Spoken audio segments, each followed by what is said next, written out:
Amis internautes de Séné Plus, nous recevons aujourd'hui M. Mamatar Gueye de l'ONG Jamra. Avec lui, nous allons aborder le thème de la recrudescence de la violence et de la restauration de la peine de mort.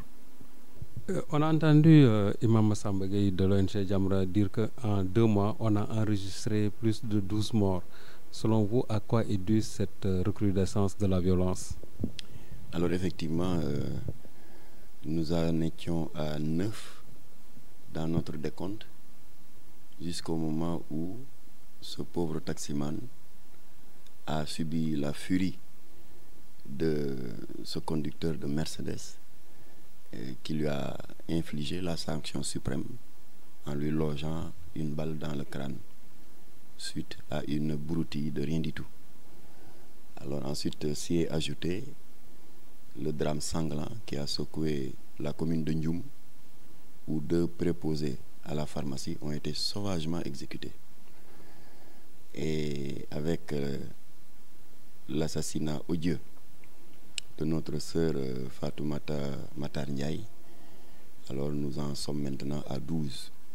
Et au moment où je vous parle, alors que le Sénégal était en deuil avec la disparition de cette grande dame à Grand Yoff, vous avez lu dans la presse d'aujourd'hui que hier, il y a eu un jeune garçon qui n'est même pas majeur, à peine 17 ans, qui a tué un de ses camarades d'un coup de poignard. Et encore une fois, pour des petites histoires de 3 fois rien.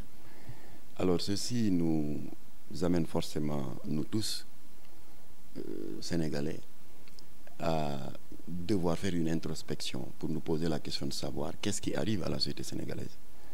Parce qu'on avait l'habitude, dans le passé, il y a peut-être 10 ans, 20 ans, quand on entendait un crime de sang, on restait des années avant d'en entendre parler. C'était rarissime, tout le monde le sait. Mais maintenant, ça fait partie du décor. Et vous avez bien fait de le dire, en 2 mois, pas moins de 11 crimes crapuleux. Le 12e étant celui de cette dame. Alors, ceci nous a donc amené, comme ont l'habitude de le dire les anciens dans leur sagesse appréciable, en wolof, alors autrement dit, puisque nous sommes arrivés à un point de non-retour, nous sommes donc condamnés à nous asseoir un peu et à faire notre introspection. Et à cet égard, nous nous sommes donc référés au réflexe qui caractérisait les anciens, c'est-à-dire d'essayer chaque fois que nous sommes arrivés à un point de non-retour, de nous référer à nos valeurs, à notre culture et à nos croyances. Alors effectivement, Dieu nous avait averti que si vous voulez une vie paisible, conformez-vous à mes enseignements et à mes instructions. En effet, après nous avoir créés, nous hommes, il ne nous a pas descendus entre guillemets sur terre pour ensuite nous abandonner à notre propre sort. Toutes les religions révélées à travers leurs livres saints, qu'il s'agisse du Coran, de la religion islamique, qu'il s'agisse de Injil, de Yontal Insa, donc les évangiles de nos frères chrétiens, ou bien de la Torah des Hébreux, Dieu a 1000 fois répété l'importance qu'il accordait à la vie humaine. Et cela se comprend parfaitement, parce qu'après avoir créé les cieux, la terre, les océans, les montagnes, les végétaux, les animaux, nous sommes les derniers de la classe, entre guillemets, à avoir été créés. Autrement dit, en wolof, on aurait dit que nous sommes ses cadets. Et c'est un réflexe humain d'ailleurs que quand on a un cadet parmi ses enfants, c'est celui que d'habitude on chérit le plus. Alors donc, c'est ce qui se passe avec Dieu à travers ses livres saints, et particulièrement dans le Coran. Il a chanté un hymne pour l'être humain, tellement il accorde d'importance à l'être humain, en disant « Wala khad karamna bani Adama ». J'ai élevé l'homme à la seigneurie. Et dans la Bible de nos frères chrétiens, Dieu répète à peu près la même chose, mais sous une autre formule, en disant « J'ai créé l'homme à mon image et à ma ressemblance ». Alors c'est la raison pour laquelle Dieu exprime toujours son courroux contre ceux qui n'ont aucun respect pour la vie humaine. C'est la raison pour laquelle, évidemment, qu'il a établi en termes de crimes de sang 3 catégories bien distinctes. Et à chaque catégorie, sa sanction. Alors d'abord, il y a ce que l'on appelle le khatlul hamdi, ce qu'on appelle le rey bu ànd ak tayef. Et les juristes contemporains disent homicide volontaire avec préméditation. La deuxième catégorie de crimes prévue par le Coran, c'est le khadlul shubhu, c'est-à-dire coups et blessures volontaires ayant entraîné la mort sans intention de la donner. Et enfin, la dernière catégorie, le khadlul khatahi, c'est-à-dire l'homicide involontaire, autrement dit rey njuumte. Alors pour ces 2 dernières catégories, Dieu a fait preuve de mansuétude en prenant compte du fait que c'est totalement involontaire. Et il y a 2 types de sanctions qu'il leur impose, c'est-à-dire le dia, autrement dit le prix du sang, en guise de compensation financière à la famille de la victime. Il leur est également astreint de s'acquitter de la kafara, c'est-à-dire de jeûner sans interruption 2 mois d'affilée pour pouvoir être purgé, pour pouvoir s'absoudre de ce péché. Mais pour ce qui concerne la première catégorie, l'homicide volontaire avec préméditation, là Dieu est ferme. Il a dit qu'il faut appliquer à l'auteur la loi du talion. Et il ne s'est pas limité à cela. Il a averti les familles de la victime en leur disant que même si vous lui accordez votre clémence, parce qu'effectivement l'islam prévoit cela, parce que j'ai parlé tout à l'heure du prix du sang, alors même si vous lui accordez votre clémence, il n'empêche que la colère de Dieu, le courroux de Dieu continuera à peser sur lui éternellement. Alors la question, il s'est lui-même posé la question, Dieu, en disant quelle est donc l'issue possible pour que cet individu puisse être sauvé des flammes éternelles de l'enfer. Alors il a dit que vous lui appliquez la loi du talion.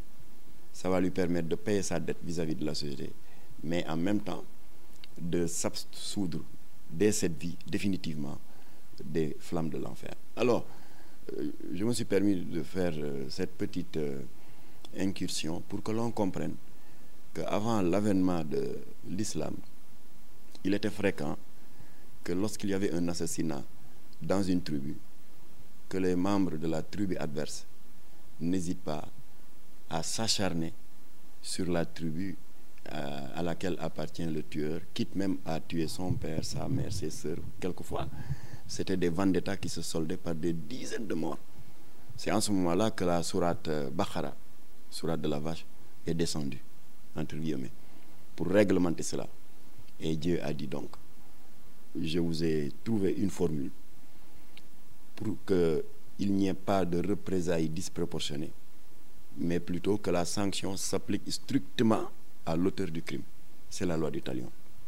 Et il a donc dit, en l'application de la loi du talion, vous avez donc là l'opportunité d'avoir une société équilibrée et de vivre une vie paisible. Voilà donc ce que Dieu dit. Il est vrai que nous ne vivons pas dans une société islamique qui s'organise sur la base de la charia, mais il n'empêche, nous sommes obligés, pour analyser ce qui est en train d'arriver à notre société, de nous référer à notre culture et particulièrement à notre croyance.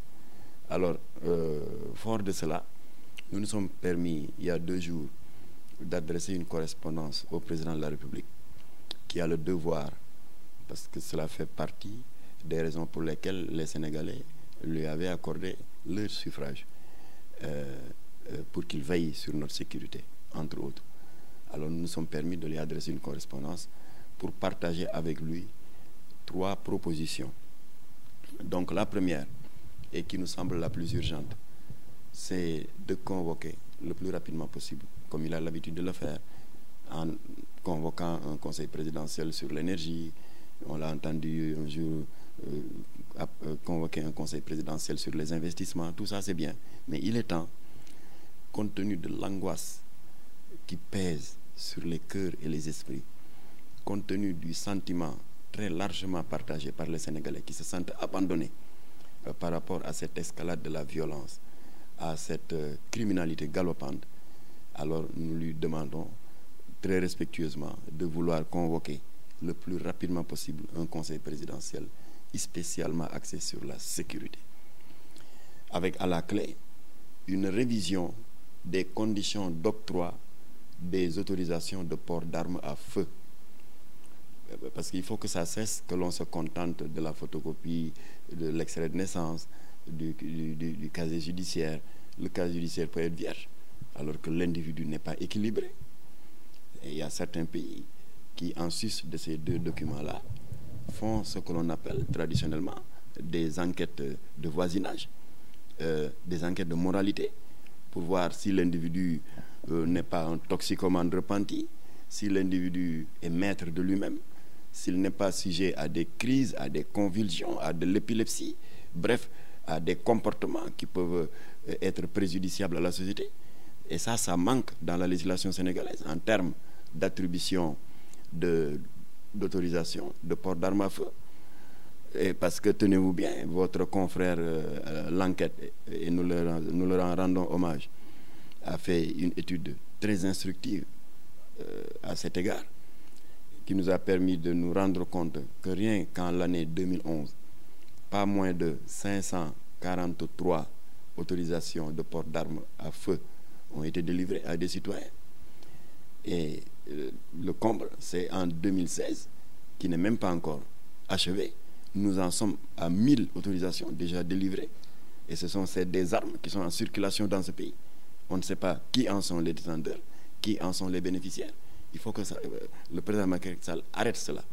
Donc nous lui proposons à cet égard une suspension provisoire de délivrance d'autorisation de port d'armes à feu. Le président doit dire au ministre de l'Intérieur d'arrêter cela, en attendant que cette insécurité pesante sur les cœurs et les esprits puisse se décanter.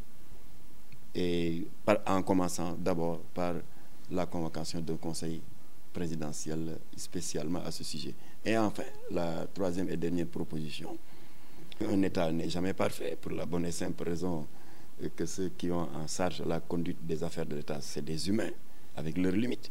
Il peut arriver qu'à un moment qu'il soit nécessaire de rebrousser chemin et de revoir notre position, ce que le Wolof appelle le taxaw seetlu. Il n'y a aucune honte à cela.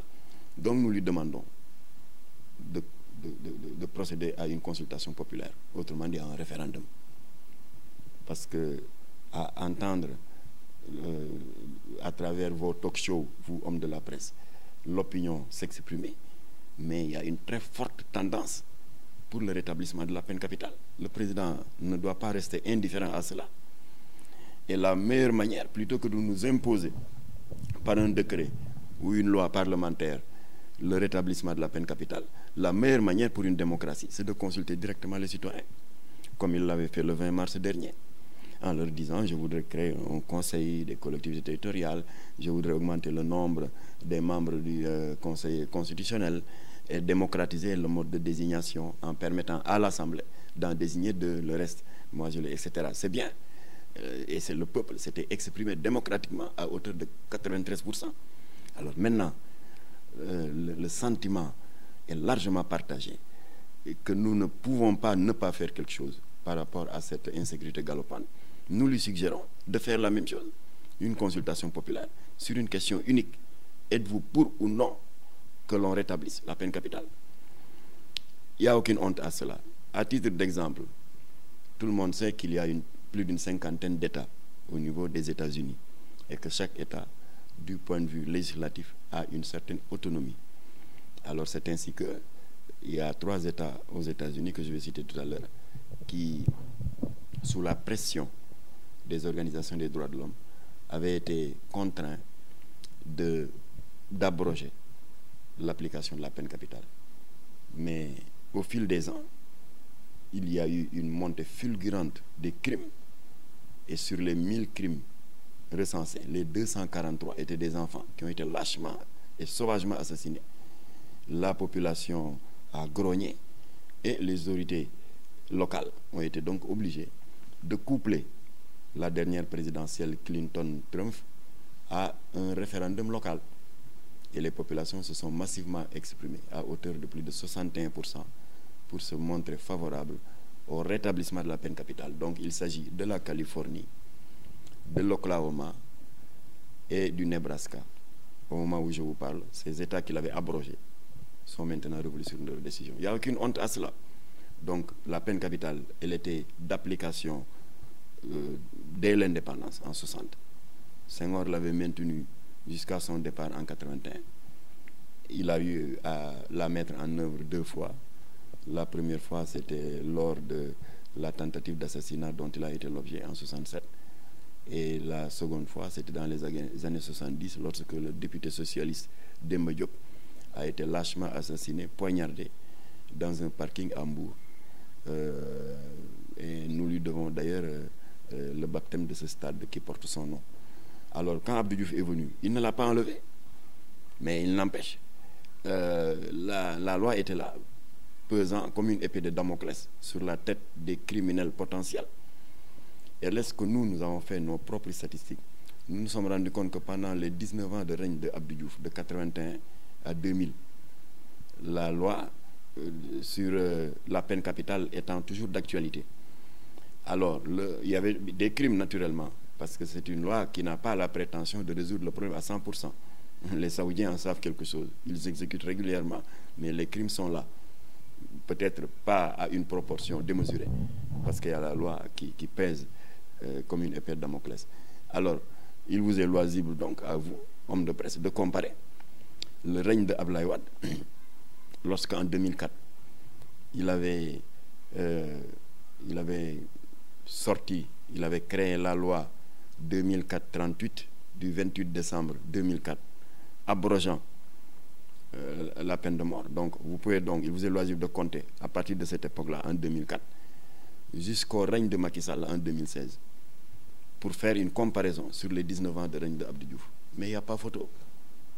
La criminalité était là, à l'état latent du règne d'Abdou Diouf, où la loi sur la peine de mort était là.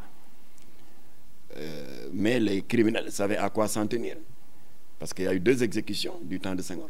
Alors donc maintenant, on s'est rendu compte que le règne de Wade jusqu'au règne de Macky en 2006, mais la proportion est incomparable. Parce que même avant, on se contentait de trouver dans un coin Serigne Saliou Gueye, de le menacer avec une arme. Et dès que Serigne Saliou, tenant à sa vie, s'exécutait, et que le malfaiteur récupère le porte-monnaie de Serigne Saliou Gueye, il laissait Serigne Saliou Gueye partir avec sa vie. Mais ce n'est plus le cas. Maintenant, on vous tue, on vous agresse, on prend votre argent et on vous ôte la vie. Et les malfaiteurs sont montés de grade.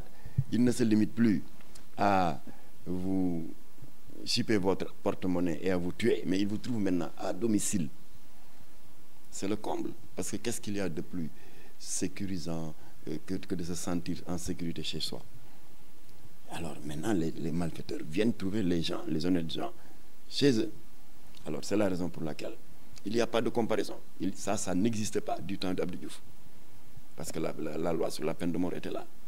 Alors donc, l'un dans l'autre, toutes ces raisons font que il est temps de faire machine arrière et de revoir certaines choses. Alors donc, je pense que à l'image de la Californie, de l'Oklahoma et du Nebraska, le président de la République peut parfaitement, sans aucun complexe, consulter les Sénégalais et laisser les Sénégalais s'exprimer. Et il n'a aucun complexe vis-à-vis de ses pairs occidentaux, soi-disant abolitionnistes. Il n'a aucun complexe. Il leur dira, c'est le peuple qui l'a décidé. Ce n'est pas un décret présidentiel, ce n'est pas une loi parlementaire où je suis majoritaire. C'est le peuple qui a dit qu'il en a assez des crimes gratuits, des agressions et de cette insécurité galopante. Et ils ont donc fait leur choix. Et moi, en tant que chef d'État, constitutionnellement, je me dois de respecter ce choix. Donc vous pensez personnellement que la restauration de la peine de mort peut faire régresser le taux de criminalité? Elle ne peut pas avoir la prétention de le résoudre à 100%, mais tout le monde sait que dans les pays où elle est d'application, il y a une sorte d'épée de Damoclès qui pèse sur la tête des malfaiteurs pour les pour ce qui concerne les malfaiteurs qui réfléchissent, parce qu'il y en a qui ne réfléchissent pas. Ils se comportent comme des animaux, surtout les drogués.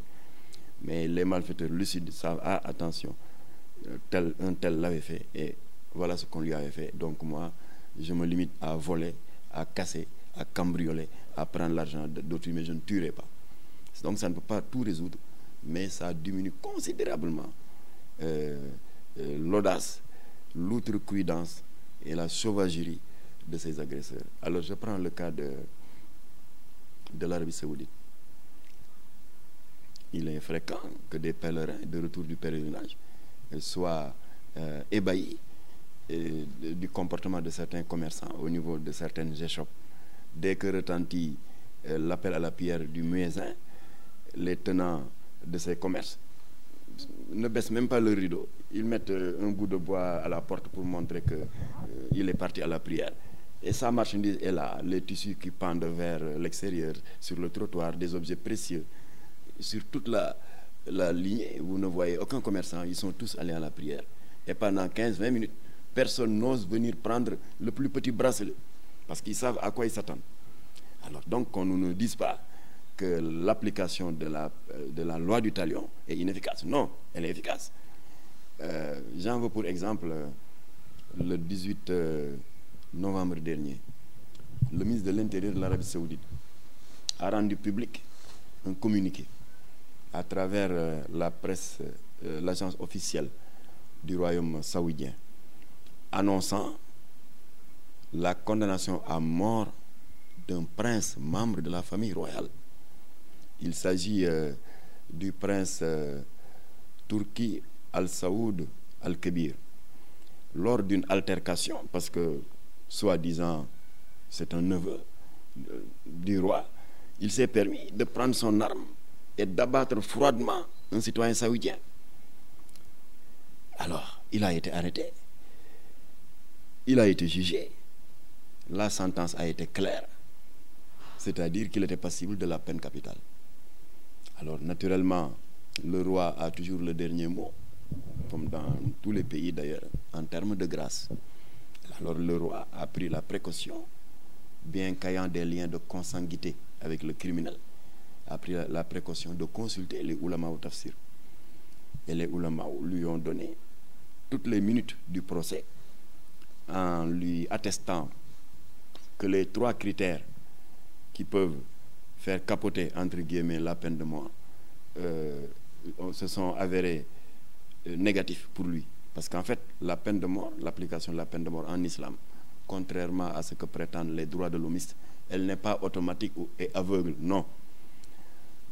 D'abord, il faut que les parents de la victime marquent par écrit leur refus d'accorder la grâce, c'est-à-dire de recevoir le prix du sang.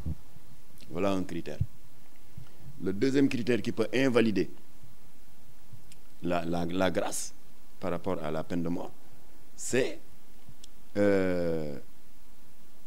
l'absence de circonstances atténuantes.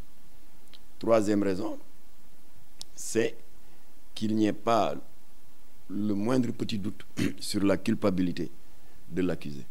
Alors donc les ulama au tafsir ont donc dit au roi, d'abord la famille de la victime refuse de pardonner. Deuxièmement, il n'y a pas de circonstances atténuantes sur tout le déroulement du crime.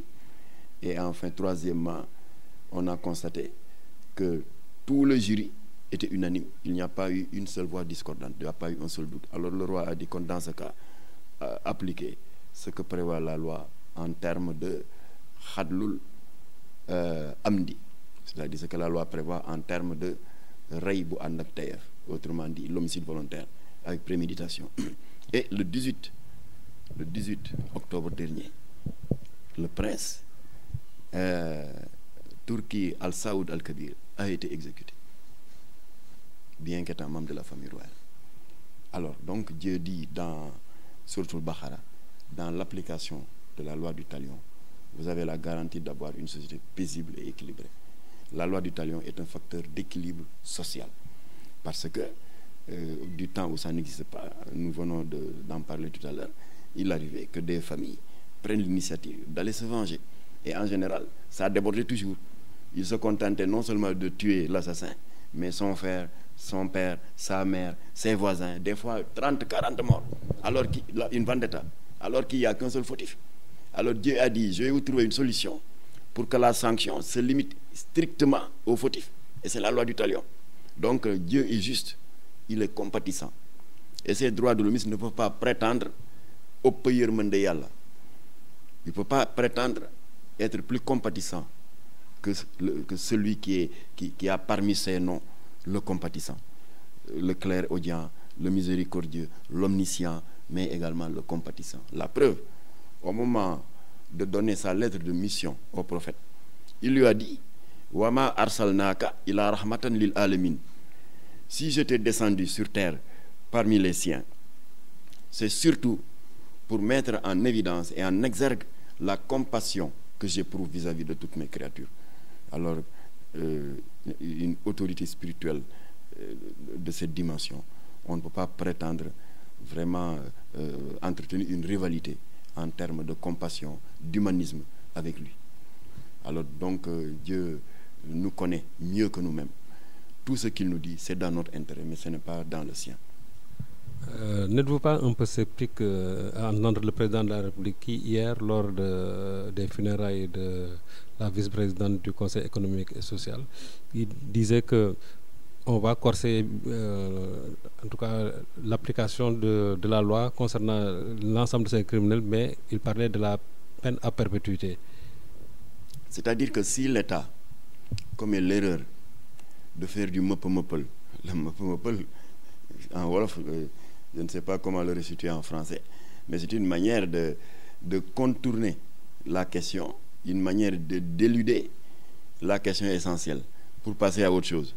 Parce que c'est une habitude bien sénégalaise. Si l'État commet cette erreur, nous avons des craintes, nous ne le souhaitons pas, mais ça commence, les prémices commencent, d'assister à une généralisation de ce qui s'est passé à Kër Mbaye Fall il y a 1 mois et demi. Alors, eux, par la voix de leur imam et du chef de quartier, ont déclaré à travers les médias avoir N fois envoyé des correspondances à telle autorité qui les a ignorées. Tant de correspondances à telle autre autorité sont supérieures qui a fait la sourde oreille. Et ainsi de suite. Finalement, qu'est-ce qui s'est passé? Les populations se sont dit, nous allons donc prendre notre sécurité en charge. Et les jeunes ont créé des brigades de vigilance et même des brigades d'autodéfense armées. Et ce qui devait arriver arriva. Il y a eu un dérapage. Un malfrat qu'on pensait être à l'origine, ou plutôt un des éléments les plus actifs dans le réseau de trafic de drogue, dans les agressions, a été agressé, pour me répéter, et il a perdu la vie. Des jeunes ont été arrêtés, etc. Mais avant d'en arriver là, mais il fallait écouter les populations qui se plaignaient que dès le crépuscule, personne ne pouvait se permettre de sortir, qui se plaignaient que même l'imam de la mosquée, son second, le naïm, n'osait plus sortir à 4 heures du matin pour ouvrir la mosquée de peur d'être agressé, que leurs propres femmes, qui en général sont des marieuses, ne peuvent plus se permettre à 5 heures du matin d'aller à la plage pour acheter du poisson et pour les revendre au marché. Il fallait les écouter au moment où ils disaient tout cela. On ne les a pas écoutés. Finalement, les populations sont levées pour se faire justice elles-mêmes.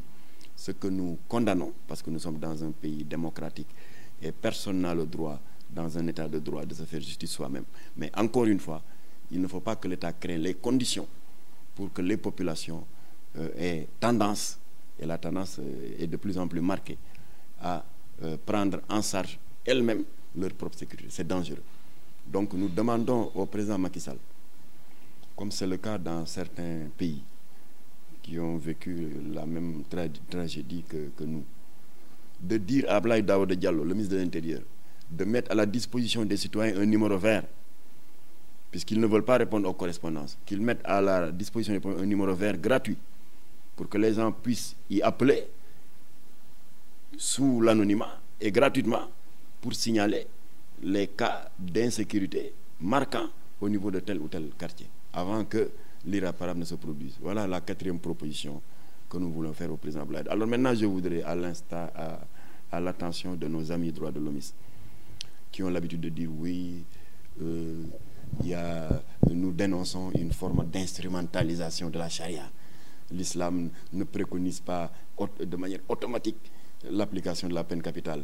Et notre ami droit de l'homme s'est permis de citer un verset du Coran en disant que Dieu a dit, celui qui tue un être humain, c'est comme s'il avait tué toute l'humanité. D'accord? Ce verset existe. C'est dans la sourate Al-Mahida, le plateau servi, verset 34. Mais quand on se permet de citer un verset coranique, il faut avoir le courage d'aller jusqu'au bout et éviter de le tronquer. Ils l'ont tronqué. En réalité, voilà ce que Dieu dit. Celui qui tue un être humain, non coupable de meurtre, ils ont sauté ça, les droits de l'homme ont sauté ça. Or, la précision est de taille. Celui qui tue un être humain non coupable de meurtre, c'est comme s'il avait tué toute l'humanité. Voilà la restitution intégrale et littérale de ce que Dieu a dit. Alors, autre réponse que nous voudrions administrer à nos amis droits de l'homme qui ont l'habitude de dire oui, la pauvreté, etc. Mais la pauvreté, ce n'est pas une raison de verser le sang d'autrui. Le taximan qui a été lâchement assassiné d'un coup de revolver dans la tête, à bout portant, celui qui l'a tué, il avait garé une Mercedes dernier cri. C'est un pauvre, celui-là.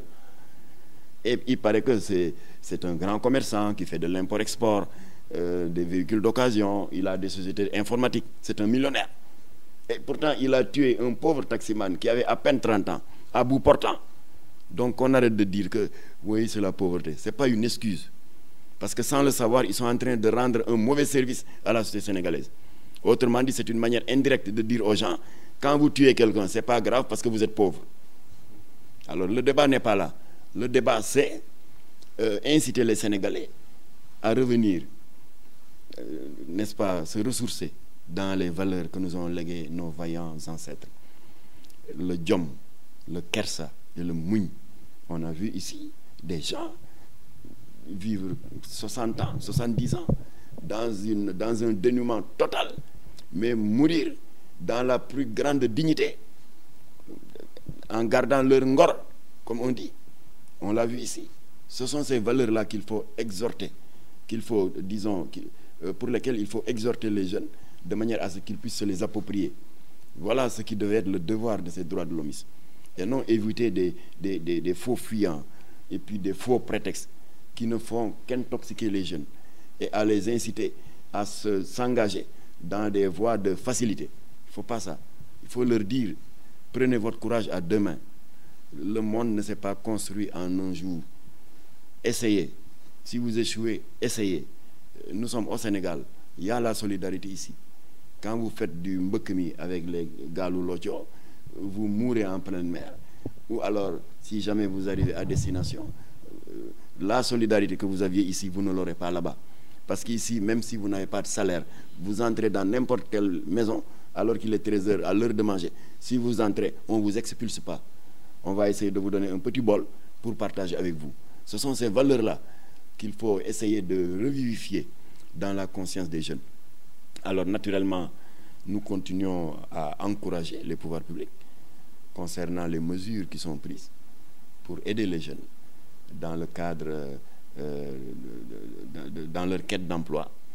Et il est vrai qu'il y a des agences qui ont été supprimées, mais le président de la République, à travers pas mal de projets, le PRODAC et tant d'autres, est en train d'ouvrir des brèches pour permettre aux jeunes de se prendre en charge et de finalement avoir une certaine autonomie par rapport à leurs propres parents. Donc c'est des actions à élargir et à généraliser. Mais encore une fois, arrêtons de faire croire aux jeunes que la pauvreté est une porte ouverte pour se permettre n'importe quoi. Voilà, merci Mamatar Gueye, c'était le mot de la fin. Voilà, donc pour terminer, je voudrais remercier tous les auditeurs et téléspectateurs de la Web TV Séné Plus, pour les remercier de m'avoir bien voulu prêter leur aimable attention, en espérant que l'échange que nous venons de voir pourra nous être utile à tous, parce que nous avons bon espoir que cela pourra modestement contribuer dans la recherche de solutions tous azimuts relativement à cette hausse de la criminalité et de l'insécurité galopante. Je vous remercie. Voilà, nous recevions aujourd'hui M. Mamatar Gueye de l'ONG Jamra. Avec lui, nous avons abordé le thème de la recrudescence de la violence et éventuellement et aussi de la restauration de la peine de mort. Nous vous donnons rendez-vous la semaine prochaine.